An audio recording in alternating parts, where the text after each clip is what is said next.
ঘূর্ণিঝড় রেমালের দাপটে কার্যত বিপর্যস্ত কলকাতা। আলিপুর আবহাওয়া দপ্তরের তরফে জানানো হয়েছে, গত 24 ঘন্টায় 146.2 মিলিমিটার বৃষ্টি হয়েছে। জলমগ্ন শহরের বিভিন্ন এলাকা, একাধিক জায়গায় ভাঙল গাছ, ভেঙে গিয়েছে বিদ্যুতের খুঁটি, যার ফলে রাস্তায় বেরিয়ে কার্যত নাজেহাল শহরবাসী। বিভিন্ন অংশে জল জমে যাওয়ায় সপ্তাহের প্রথম দিনে কাজে বেরিয়ে দুর্ভোগের মুখে পড়তে হয়েছে নিত্যযাত্রীদের।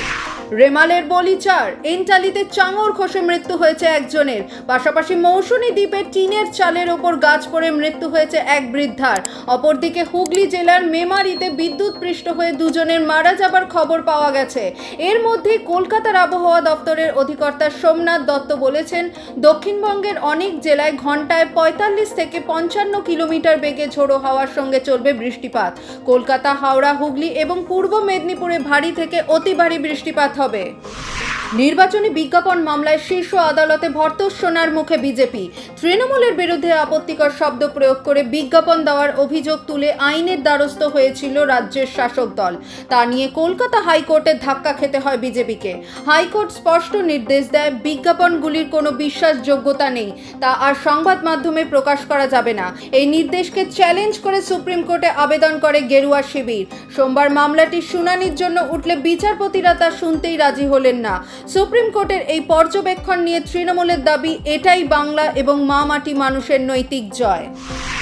এআইএমআইএম নেতা তথা প্রাক্তন মেয়র আব্দুল মালিককে লক্ষ্য করে এলোপাথারি গুলি।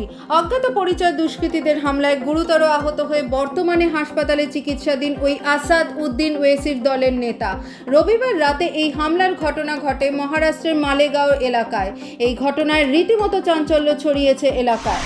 ফাইনাল যেহেতু এক পেশে হবে, ভাবেননি ক্রিকেট প্রেমীরাও। প্রথমে ব্যাট করে 18.3 ওভারে মাত্র 113 রানে অল আউট হয়ে যায় সানরাইজার্স হায়দ্রাবাদ। জবাবে ব্যাট করতে নেমে 10.3 ওভারে মাত্র 2 উইকেট হারিয়ে লক্ষ্য পূর্ণ করে কেকেআর। 57 বল বাকি থাকতে ম্যাচ জিতে নেয় কলকাতা নাইট রাইডার্স। তৃতীয়বারের জন্য আইপিএল চ্যাম্পিয়ন হলো কেকেআর। এটাই আইপিএল প্লে অফ পর্বের সবচেয়ে বড় ব্যবধানে জয়ের নজির। Man of the match star. মালদহের মামার বাড়িতে বেড়াতে গিয়ে গণধর্ষণের শিকার হলো 2 নাবালিকা। সম্পর্কে মাস্তুতো বোন। মামার বাড়ি থেকে অপহরণ করে একটি আম বাগানে নিয়ে গিয়ে 3 জন যুবক রাতভর তাদের ধর্ষণ করে বলে অভিযোগ। নির্যাতিতাদের উদ্ধার করে চিকিৎসার জন্য হাসপাতালে পাঠানো হয়। অভিযোগ পেয়ে দ্রুত তদন্ত শুরু করে মালদহ জেলা পুলিশ।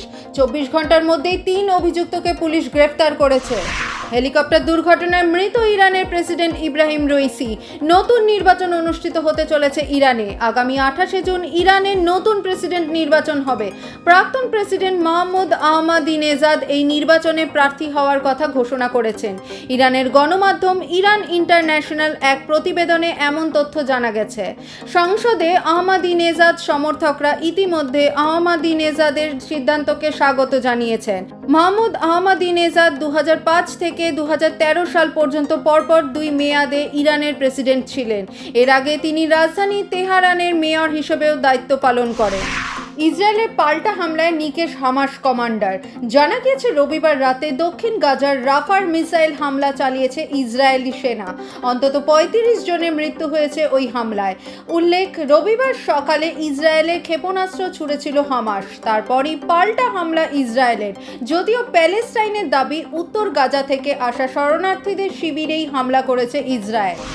পাহাড়ে ধসে নিশ্চিহ্ন গ্রাম। পাপুয়া নিউগিনিতে ধসে মৃতের সংখ্যা বেড়েই চলেছে। এখনো পর্যন্ত 2000-এর বেশি মানুষের জীবন্ত সমাধি হয়েছে বলে মনে করছে প্রশাসন। মৃতের সংখ্যা বাড়ার আশঙ্কা। শুক্রবার ভোরে মাউন্ট মুঙ্গালোরে একটি অংশ ভেঙে পড়ায় এনগা প্রদেশে প্রত্যন্ত পাহাড়ি এলাকায় জমজমাট একটি গ্রাম একেবারে নিশ্চিহ্ন হয়ে যায়। অসংখ্য বাড়িঘর ধ্বংস হয় এবং তার মধ্যে থাকা বাসিন্দারা চাপা পড়ে যান। হাইওয়ে ধরে ছুটছে মাল বোঝাই একটি ট্রাক। পিছন পিছন গতিমান একটি বাইক। সেই বাইক থেকে চলন্ত ট্রাকে উঠে দুঃসাহসী চুরি করছেন 3 ব্যক্তি। বলিউডের জনপ্রিয় সিনেমা ধুমকে মনে করালো যে স্টান। যদিও এই ঘটনা রিল নয়, রিয়েল। মধ্যপ্রদেশের এই ভাইরাল ভিডিও দেখে চোখ কপালে উঠেছে নেটিজেনদের।